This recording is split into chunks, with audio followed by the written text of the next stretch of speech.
Auntie Claire, pasok. Yusek, good morning. Yusek, ano po ang opisyal na assessment ng Malacanang sa naging takbo po ng unang 3 araw ng impeachment trial? Hindi po mandato ng ehekutibo ng palasyo ang mag-assess sa nakaraang 3 araw. Di ba? Sinabi niya, dito muna tayo sa impeachment kasi yung sagot naman niya kay Mayor Baste, na ano niya rin yan na matatakil niya yan. But anyway, sabi niya, hindi sila dapat nagbibigay ng assessment. Sinabi niya, ganito kabobo ito si Claire Castro, hindi kami dapat nagbibigay ng assessment. Which is, di naman talaga yung tama. Why? Kasi ayaw mo, as much as possible, naisipin ng taong bayan na kayo ang nagpasimuno nito. Malacanang ang nagpasimuno nito. Besides, si Inday Sara is part of the executive. And ikaw, parang nangyayari kasi is, yung Congress is attacking the executive through Inday Sara. So, dapat ikaw bilang isang member, bilang isang executive official ng Bayang Pilipinas, dapat medyo ang leaning mo is doon sa opisina ninyo, doon sa grupo ninyo, which is the executive. But, dahil nga naniniwala kayo sa rule of law, and wala naman nagsasabi that impeachment is not in the Constitution. It's unconstitutional. Hindi naman. Yung proseso ng ginawa nilang impeachment kay Inday Sara is unconstitutional, but the impeachment itself is constitutional. So, dapat talaga hindi sila nagbibigay ng statement. Yun ang sinasabi niya, wala daw silang assessment. Because they should not assess dahil nga they're not part of it. Tingnan mo, yun ang sinabi niya. Tapos Na hearing sa impeachment involving the Vice President. Ito po ay trabaho po ng mga sa Senado at definitely ang mga taong bayan din po ay dapat din po siguro mag-monitor para ma-assess din po nila sa sarili nila kung ano ang nagaganap sa ating bayan. Ma'am, follow-up. Nakikita po ba ng palasyo na naging patas po at maayos ang proseso ng Senado bilang impeachment court at may komento po ba ang Pangulo? di ba? Sabi niya, di ba maganda sabi niya, hindi kami dapat nag-assess. Ang dapat na nag-assess ay yung taong bayan because ang involved talaga dito is yung taong bayan. Sila ang magde-decide. Aside from itong impeachment court, kailangan mapanood nila ito para makita talaga nila kung ano yung mga nangyari, di ba? But as to Malacanang, ano kami dyan? Hands off kami dyan. Nandito lang kami para tanggapin kung ano yung magiging decision dyan kasi trabaho nila yan Wala kaming we don't have any hand on that. Diba? Maganda na sana nag-follow up. Mga ebidensyang naipresenta ng prosecution sa unang 3 araw. Thank you. Ang hiling naman po ng Pangulo sa lahat ng pagkakataon ay sundin ang batas at ang proseso. Sa nakikita po at nababasa rin po natin, na ipapakita naman na nagiging maayos po ang daloy. Tangin niya. Ayun na. Yun ang masama nun. Tek yan. Okay na yung sagot ng una Biglang nagbigay ng opinion. Sa nakikita po natin, naging maayos ang daloy. Ganyang kapuro lang utak ni Claire Castro. Ganyang kabobo yan. May instruction sa kanya. Huwag kayong magko-comment. Sabihin nyo, no comment tayo, hands off tayo dyan sa impeachment na yan. Kasi pinagbibintangan tayo na tayo daw ang ang may gusto niyan. So, iwasan natin na magbigay tayo ng mga komento na lalo tayong pagdududahan. Yun naman yung sinabi niya ng mga unang salita. Pero putang ina, biglang nabasa natin, napakita naman, naging maayos ang daloy. Putang ina. Di ba, sinabi mo nga na hindi kayo dapat nag-a-assess. Tapos nagbigay ka ng assessment mo. Kinang ina, boba ka talaga. Inutil ka talagang tao ka. Ang ganda na nung simula hindi kami dapat nag-a-assess. Taong bayan nag-a-assess. Biglang nabasa natin, napakita naman, naging maayos ang daloy. Di assessment yan, putang ina ka. Pantakin mo, galit na galit ka kay Inday Sara for using an intellectual quote coming from a poet. Tapos ikaw, kinokontradict mo yung mga sinasabi mo. Ganyan, para kang isda. Para kang goldfish. Inang kakasabi mo lang, nakalimutan mo na kagad. Alam nyo ba ang isda? Ano yan? Dahil sa lit ng utak niyan, madali niya nakakalimutan yung mga bagay. Minsan nakakalimutan niya isda siya Si Claire Castro ganun. Nakalimutan niya kagad, split second, na dapat hindi siya magbigay ng update, opinion, assessment patungkol sa impeachment kasi hindi talaga ethical yun para sa isang opisina na hindi naman involved, nagbibigay ng kanyang opinion. Ang inabobo talaga ng hearing sa Senado. Sunod na tanong mula kay Maris Olalili, TV5. Good morning, Yusek. Yusek, yesterday, during the impeachment trial, Attorney Narvasa mentioned that NBI is under DOJ and DOJ is under the Office of the President. So there were insinuations that, in a way, the President has influence over this case. Ang ganda ng tanong. DOJ has, President has the influence over this case. Ako, kung ako spokesperson, how will I answer this? This is how I'm going to answer it.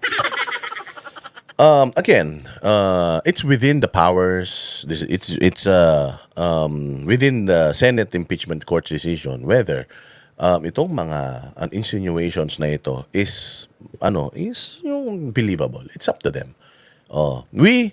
Nabanggit man yung mga pangalan natin dyan. Again, we stand firm that we should not make any statement about the impeachment because we do not have any hand on that. Wala kaming control diyan. Comments whatsoever, wala. Because again, ayaw namin na ma-impluwensyahan ng executive kung ano yung magiging desisyon ng Senado. Gusto namin maging independent sila. So, no comment. Yung sinasabi ng presidente, involved sa atake kay Inday Sara, no comment kami dyan. Let the senators decide whether totoo ba yan o hindi. Di ba? Ganun lang, kasimple. Ano sagot ni Abno? Vice President, how would you like to respond to that? Yung ba ang gusto niyang iparating? Nag-i-insinuate ba siya na mayroong kinalak? Putang ina, bumulwak na. Bobo talaga, no?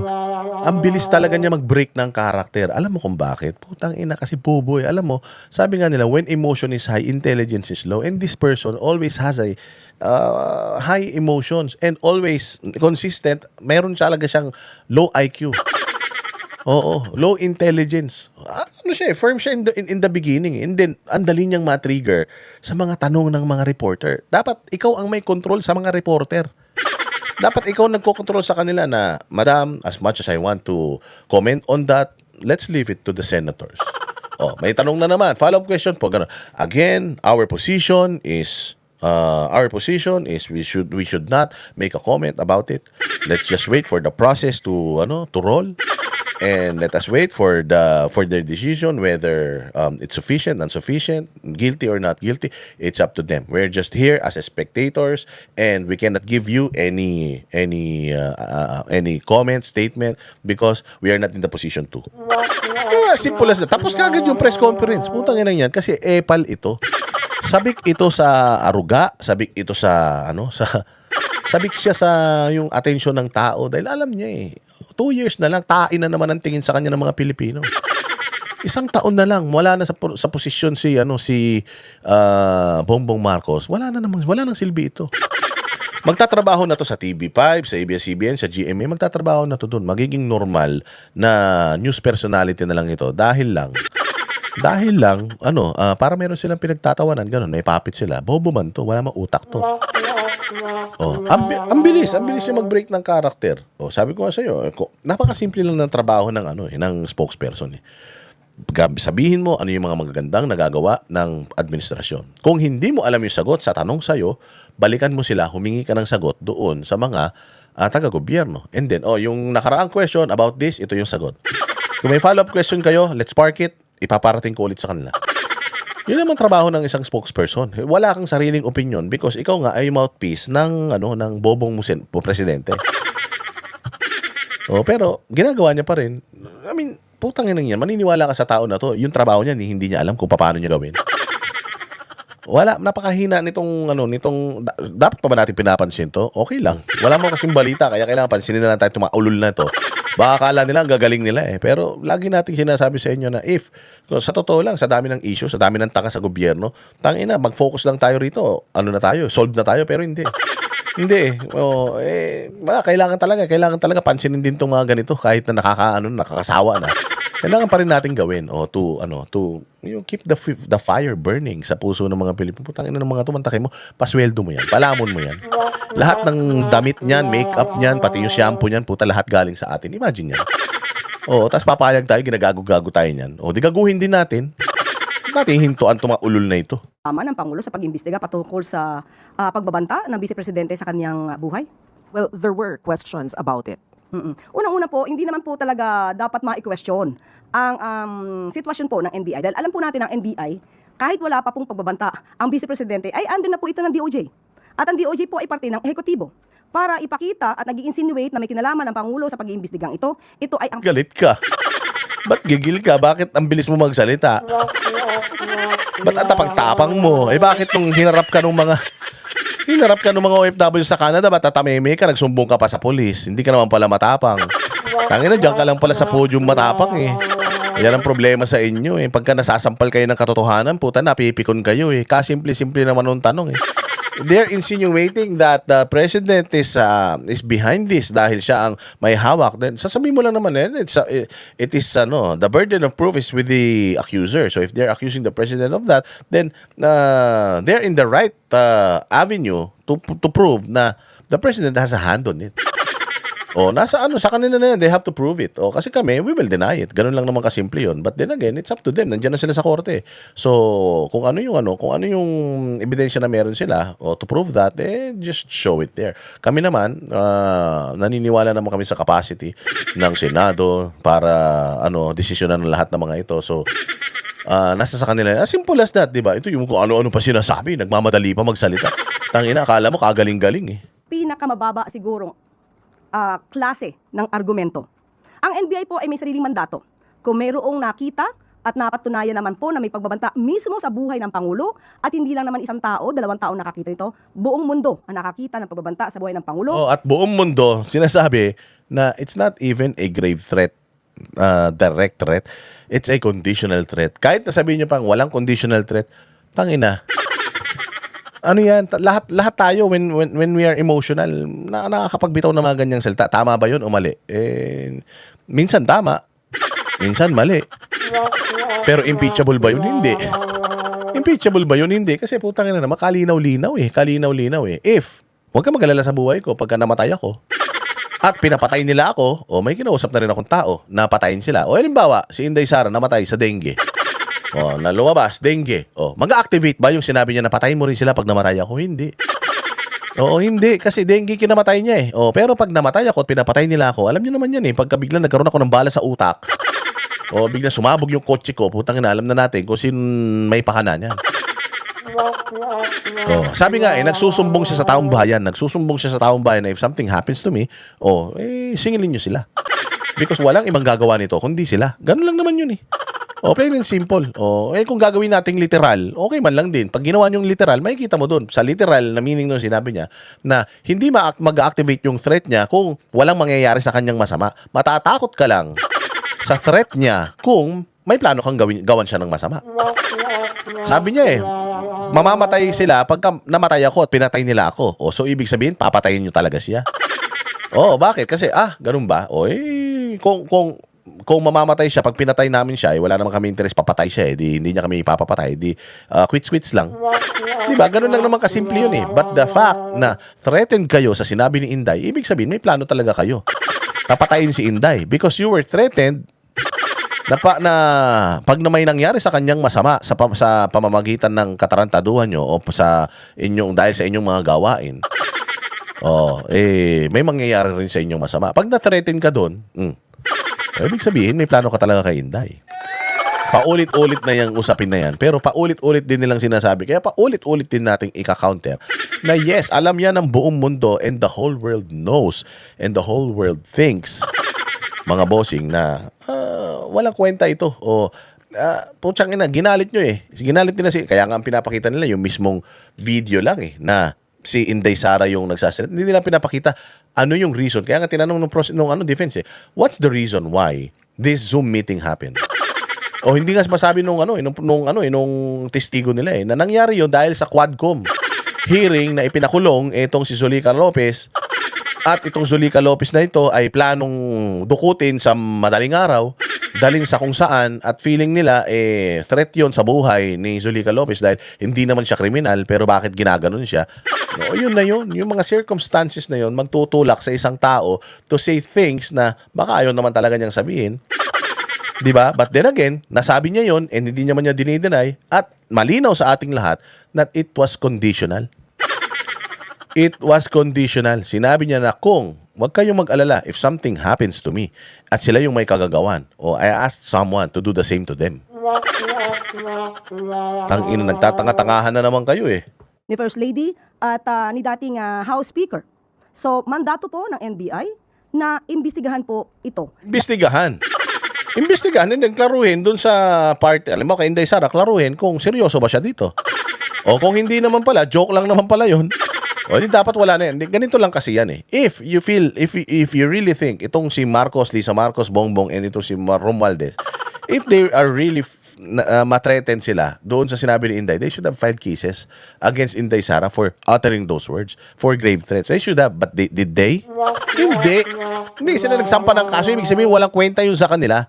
Kung doon mismo sa mga kay Presidente, sa kanyang asawa at kay Martin Romualdez, kung sila mismo wala silang interest, ba't nagkaroon ng interest yung mga congressman? Kasi nga, wala silang makita na pwedeng ikaso kay Inday. Grave threat, tapos impeachable offense yun. Tangina niyan. Ang tagal-tagal si Pangulong Duterte tinatakot lahat ng mga kriminal sa Pilipinas. Putangina nyo, pagpapatayin ko kayong lahat. O, pag hindi kayo nagsitino. O, na-impeach ba si Pangulong Duterte? Hindi naman.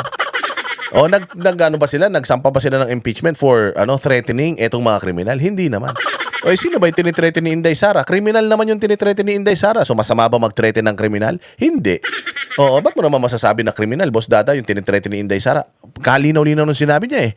If something happens to me, pinapatay nila ako. O kung pinapatay nila ako, ano tawag sa kanila? Di kriminal sila. So kung kriminal sila, dapat ba natakutin ko sila? Naman. Kriminal nga eh. Oh, kalinaw-linaw eh. Oh, di ba? Oh, ganyan lang naman ipaliwanag yan eh. Diyos mio. Ipapapatay ka, di kriminal yan. Oh, si Pangulong Duterte, tinakot yung mga kriminal na impeach, nakulong si Pangulong Duterte for threatening. Ito bang ICC issue niya? Eh dahil tinreten niya etong mga kriminal, no. Kaya siya may ICC dahil ginawan siya ng istorya tungkol sa extrajudicial killing na alam naman ng buong mundo na hindi totoo, pero dahil tarantado presidente natin, nakipagkasundo sa mga komunista, o kaya yan, nandiyan si Pangulong Duterte. Kinakahiya ba natin si Pangulong Duterte for being in the ICC? No. Actually, mas lalo pa nga natin siyang in-honor and in-worship eh. Tama? O, ito si Bongbong. O, sa tingin ba ninyo, if something happens to Bongbong today, wag naman sana, wag naman sana may mangyari sa kanyang masama. O, do you think i-honor i-celebrate siya ng mga Pilipino? Punta magsi-celebrate talaga mga Pilipino, palagay ko. Oh, but hindi magsi-celebrate dahil sa isang magaling na pinuno ang nawala. Magsi-celebrate dahil, hay, salamat, tapos na paghihirap ng Pilipinas. Kaya na, yan lang naman nagpapahirap sa atin. Dahil po ito ay para sa proteksyon ng ating Pangulo. When the president learned the statement of the vice president back then, what was his instructions to NBI, if there was any? At the time, ay pagpaumanhin, wala pa po ako dito sa posisyon. But alam po natin na ito po ay hindi po ipinagsabalingwala, hindi binaliwala ng Pangulo at talaga pong ito ay sinabi niya sa kanyang statement na ito po ay hindi dapat na tinutulugan, hindi po ito dapat na dapat itong seryosohin. Itong ginawa ng Vice Presidente ay dapat na siniseryoso. Bilang Pangulo, kailangan po lang din siyang maprotektahan, hindi lang para sa sarili niya, kundi para sa bansa natin. Sunod na tanong mula kay Rafi Ayeng, Daily Tribune. Good morning, Yusek. Ma'am, in relation to that po, the defense panel and former presidential legal counsel Sal Panelo said no evidence daw po of grave threat kay President Marcos, FN, and ex-House Speaker Romualdez because the utterances made by VP Sara is hypothetical and conditional. So how does the palace react to this? Even the president himself last year considered it before as a mere threat. Ang pagbibigay po ng salita na kumausap na siya ng tao para patayin ang Pangulo, ang unang ginang at ang dating House Speaker, hindi po ito hypothetical. Nakita po ito. Hindi po ito gawa-gawang isip. Hindi nga gawa ang isip. Pero ang konteksto, hindi naman niya sinabi right there and then na kumontak ako ng papatay sa kanila. Ang konteksto ng issue na yan, o yung buong konteksto nung statement na yan is, if something happens to me, pag pinapatay nila ako, kumausap na ako ng tao. Asawa ko, pwedeng asawa niya. Pwedeng mga kapatid niya. Di ba? O pwedeng anak niya. Na pag may nangyari sa akin, pagiganti mo ako. Pag pinatay nila ako, patay mo rin sila. May threat doon? Wala, kasi pag pinatay nila ako. Anda. Alam niyo, Kami nga mga vlogger, nuknukan ng dami ng death threat sa amin eh. Pero alam ko kung anong mga death threat yung siseryosohin ko. Halimbawa, may nag-comment sa akin dito o kaya mga post ko sa social media. Sabi nila sa akin, huwag ka magpakita, babaraling ka namin. Na ano ba ako doon? Kinabahan ba ako doon? Hindi. Ganito kasi yan. Kung may masamang gagawin sa'yo, gagawin nila yan without even saying it.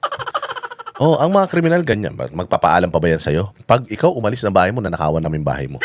Wala naman sigurong magnanakaw ng mag-apaalam pa o kaya mag-aabiso beforehand. Hindi ba? Oh, kung gagawin yan, gagawin na lang yan. Ang dami ko natatanggap na ganyan. Oh, wag tayo magpapangita. Pag nakita kita, yari ka sa akin. Ito si Boss Dada, dapat to. Tinutumba na to, isang bala lang to. Si Boss Dada, ganito. Pakarami kong mga kung ano-anong bashing and death threat. Diyan. Siniseryoso ko? Hindi. Bakit? Tangin na. Lahat dyan, puros talk shit lang yan. Lahat dyan, puros matatapang lang yan sa keyboard. Matatapang lang yan sa mga social media mga yan. Pero pag nakita ko ng mga in person, maniwala ka, maiihis sa salawal yung mga yan. Oo, mga bossing. Sabi nga nung nung nasa Hong Kong ako, may nagtanong sa akin, boss, paano nyo pinoprotektahan yung sarili ninyo? Sabi ko, dasal. Yun lang, dasal. Pinasok ko man to eh. Pinasok ko tong trabaho na ito. O itong advokasya na to, pinasok ko. Alam ko na delikado. O natatakot ba ako? Something might happen to me? Kasama to eh. Package deal to. Hindi naman pwedeng. Hindi ka naman katulad ni Bongbong Marcos na naging presidente tas ayaw magtrabaho, di ba? Gusto lang maging presidente, yung trabaho ng presidente, ayaw. Hindi naman ako ganun. Pumasok ako sa trabaho na ito na bagamat napakadelikado, pero alam kong napaka-importante ng role na gagampanan ko sa komunidad natin. Tinanggap ko na yun. Mamatay ako bukas, ganun talaga buhay. Mamatay ako sa Makalawa, ganun talaga. Bakit? Kasi nga, yun yung risk ng trabaho natin eh. So, sabihin nito, papapatay kita, lagot ka sa akin. Seryosohin ko yan? Hindi. Saan ko na seryosohin yan pag nandiyan na yan sa harapan ko? Pag nandiyan na yan sa harapan ko, nakatutok na yung baril, magmamakaawa ko. Baka sakaling, hindi niya ako patayin. So I will deal with that pagka nandiyan na. But kung mga salita pa lang yan, baliwala yan. Ako, normal na tao ako eh. Si Bongbong Marcos, putang ina, matitreatin yung buhay mo. Sandamukal ang security mo. Buong polis at sundalo nakabantay sa'yo. Matatakot ka sa buhay mo. Una-una sa lahat, natatakot ka sa buhay mo. Bakit may mga threat sa buhay mo? Siguro, hindi ka nagtatrabaho ng maayos. Kung hindi ka nagtatrabaho ng maayos, anong dapat mong gawin? Dapat mong gawin, magtrabaho ka ng maayos. Di ba? Gago ka pala eh. Hindi po ito pantasya. Sinabi ko ito at mismo si Vice Presidente ay hindi pinapasinungalingan ang kanyang mga sinabi. Wala naman talaga siyang pinasinungalingan eh. Kaya nagtataka ako bakit pinresintan nila ebidensya na yan. Hindi siya nagsinungaling. Sinabi nga niya, no joke. Something happens to me. If they kill me, I ask someone to kill them too. So ano masama sa sinabi ko? Maghihiganti lang naman ako pag may nangyari sa akin masama. At the end of the day, hindi nyo kayang i-twist yung ibig sabihin, yung meaning nung sinabi ni Inday Sara. Yes, there is a threat. Wala namang nagsasabi na walang threat eh. Pero is it a direct threat? No. It's a conditional threat. Yun yung pag-uusapan dito. Kanyang pagbabanta sa buhay ng Pangulo. So wala tayong pag-uusapan tungkol sa hypothetical. Hindi po yan hypothetical. Dahil mismo si Vice Presidente ang nagsabing, no joke.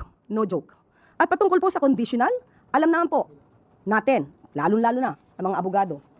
Nandiyan po nakasaad sa revised penal Hindi ka naman abogado eh. Sa kaso ng Kaliwag Yung sinasabi pa siya, alam daw ng mga abogado. Di ka naman abogado. Abogado ka ba? Kung abogado ka man, baka sa papel lang yan. Pero sa kilos, salita at gawa, kilos na gawa pa. Sa kilos, sa salita at sa yung utak, wala kami nakikitang ni hint na abogado ka. Nakita namin, palengkera ka, ganyan. Bastos ka, yun lang. versus people. Akin na rin pong babasahin. Kaluwag versus people ruled that in grave threats, the wrong threatened which amounts to a crime may or may not be accompanied by a condition. Hence, under Article 282, there are two forms of committing grave threats. First, when the implication of the threat upon the person, honor, or property or the family of a person is coupled with condition. And second, when the alleged threatening act or remark is not subject to a condition. So, ang grave threats ay pwedeng conditional or hindi may kasamang kondisyon. At sa cross-examination kahapon, nakita at naisiwalat Yan na naman eh. Sinabi mo na nga kanina, hindi kayo magbibigay ng statement eh. Tapos magbibigay ka ng statement tungkol sa cross-examination.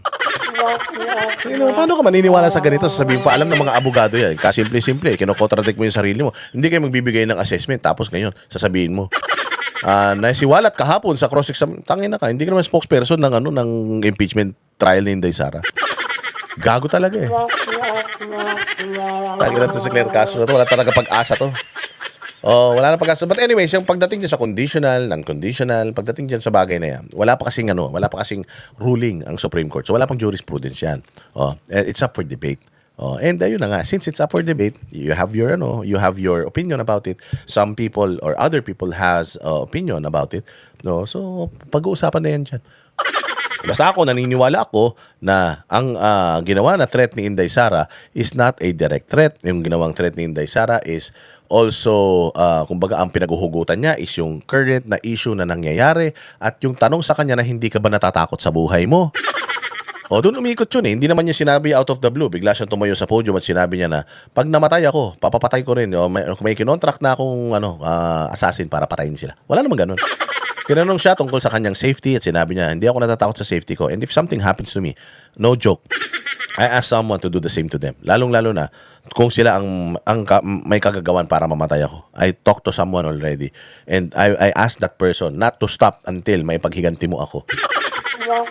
It's actually not a threat. It's a parang nga lang siyang kwento. Kwento mo yan, tama ka dyan.